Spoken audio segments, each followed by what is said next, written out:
नमस्कार साथियों। आज जो हम लोग टॉपिक पढ़ने वाले हैं उस टॉपिक का नाम है जाति उद्भवन। ठीक है ना। जो हम लोग आनुवांशिकता एवं जैव विकास पढ़ रहे हैं उसी में एक टॉपिक है आपका क्या है, जाति उद्भवन के। ठीक है, इसके बारे में कहा जाता है कि एक ही प्रजाति के जो सभी प्राणी होते हैं वो आपस में रंग रूप साइज आकार हो सकते हैं कि एक समान हो, है ना, देखने में एक समान हो तथा वे प्रजनन कर सकते हैं अपने अपने ही क्या उसको बोल सकते हैं, अपने ही प्रजाति के साथ प्रजनन की क्षमता उनमें विकसित होती है ना, संतान की उत्पत्ति कर सकते हैं। लेकिन कुछ असमानताएं फिर भी जो आपस में जो एक समान दिख रहे होते हैं उनमें भी कुछ असमानताएं जो है वो दिखाई पड़ती है। ठीक है ना। और यही जो असमानताएं हैं, ये जो विभिन्नता है, पीढ़ी दर पीढ़ी आगे की ओर बढ़ती जाती है। ठीक है ना, एक पीढ़ी से दूसरी पीढ़ी, दूसरी से तीसरी, ठीक है ना, तो बढ़ती जाती है। और ये एक लघु पैमाना पे, मतलब बहुत ही छोटे अंश के रूप में आगे की ओर बढ़ती है पीढ़ी दर पीढ़ी। लेकिन यही छोटा छोटा जो विभिन्नता होता है ना, आगे चल के एक उप प्रजाति का विकास करता है और इन उप प्रजाति से अलग प्रकार की जाति का विकास होता है। उनमें होता क्या है कि जो मेन प्रजाति होती है और जो उप प्रजाति है, इन दोनों के आपस में प्रजनन की क्षमता नहीं रह पाती है ना, यानी कि वो फिर आपस में प्रजनन नहीं कर सकते हैं। ठीक है, तो इस प्रकार से जो नए जीवों का निर्माण हुआ, ठीक है ना, नए प्रजाति का निर्माण हुआ, इसे हम लोग जाति उद्भव के नाम से या उद्भवन के नाम से जानते हैं। ठीक है ना। नेक्स्ट जो टॉपिक है वह विकास एवं वर्गीकरण के बारे में। ठीक है, विकास और वर्गीकरण।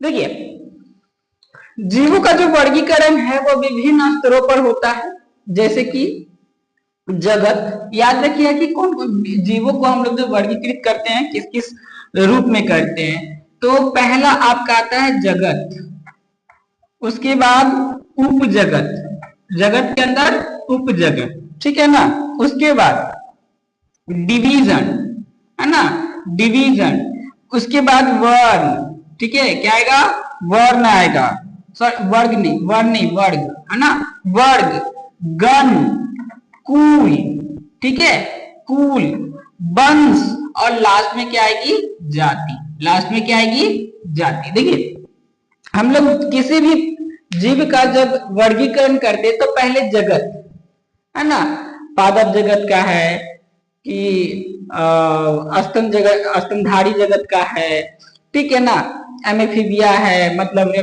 एम्फीबिया यानी कि उड़ने वाला, या रेप्टिलिया है, रेंगने वाला, किस प्रकार का है। फिर उसकी उपजाति, उसके अंदर, है ना, वो किस उपजाति का है, उसके बाद उसका डिवीजन क्या है, फिर उसको हम लोग वर्ग में बांटते, किस वर्ग में रख सकते हैं इसको, ठीक है ना, उसके बाद उसका गण, कुल, वंश, और लास्ट में क्या, हम लोग जाति अर्थात नाम, है ना, उसका प्रॉपर फाइलिंग, वर्गीकरण जो है इस प्रकार से हम लोग करते हैं। ठीक है, देखिए, जीवों में वर्गीकरण का आधार उनके गुणों में जो समानता और जो असमानता पाई जाती है उसके आधार पे किया गया है ना। वर्गीकरण का आधार क्या है, तो आपका जो है ना वर्गीकरण, ठीक है, तो वर्गीकरण का आधार जो है वह समानता एवं असमानता है ना। क्या है, समानता है और असमानता है, जिसके ऊपर हम लोग क्या करते हैं, किसी भी जीव का वर्गीकरण करते हैं। ठीक है ना, किसी भी जीव का वर्गीकरण करते हैं। ठीक है, देखिए, इसके बाद जीवों में विकास की संबंधित खोज, है ना, अगला जो टॉपिक है वो क्या है, विकास। इसमें वर्गीकरण और विकास है, तो जीवों में विकास से संबंधित जो खोज हुए वो कब हुए, कैसे हमें पता चला, ठीक है। तो इसके लिए विभिन्न प्रकार के जीव जो होते हैं ना, उनके बीच में क्रमिक विकास के दृष्टिकोण से कुछ न कुछ ऐसे संबंध होंगे जो एक दूसरे से मिलेंगे या उनके गुण मिलेंगे, ठीक है ना। तो जब इस गुण का या जो मिलने वाले जो गुण का अध्ययन जब हम लोग करते हैं, तब पाते हैं कि जीवों का विकास किस प्रकार से हुआ होगा, ठीक है ना। यदि दो या दो से अधिक अलग श्रेणी ना, दो अलग श्रेणी के जीवों के बारे में हम लोग पता करते हैं, उसके गुणों के बारे में जानते हैं, अध्ययन करते हैं, तो उनकी उत्पत्ति अंततः पता यह चलती है कि एक ही पूर्वज से हुई होगी। जैसे अगर बात करें हम लोग मनुष्य की और चिंपैंजी की, दोनों लगभग समान है और दोनों के गुणों का जब अध्ययन किया गया, डीएनए के बारे में पता किया गया, कुछ और भी किसी भी प्रकार से जब उनकी समानताएं, असमानताएं या गुणों का अध्ययन किया गया, अंततः बात एक ही पता चले कि ये दोनों जीव जो हैं कहीं ना कहीं एक ही पूर्वज से अलग होकर के दो अलग जीव का विकास हुआ है, ठीक है ना। तो उनके गुणों के आधार पर समानताएं असमानताएं, इन्हीं के आधार पर हम लोग क्या करते हैं, जीवों के विकास का देखते हैं, अध्ययन करते हैं, तो पता चलता है कि वो एक ही जाति के थे या एक ही पूर्वज के दो अलग संतान हैं, इस प्रकार से, ठीक है। अब इसमें एक आपका तुलना करने पे पता चलता है ना, समानता है तो तुलना करने पे पता चलेगा।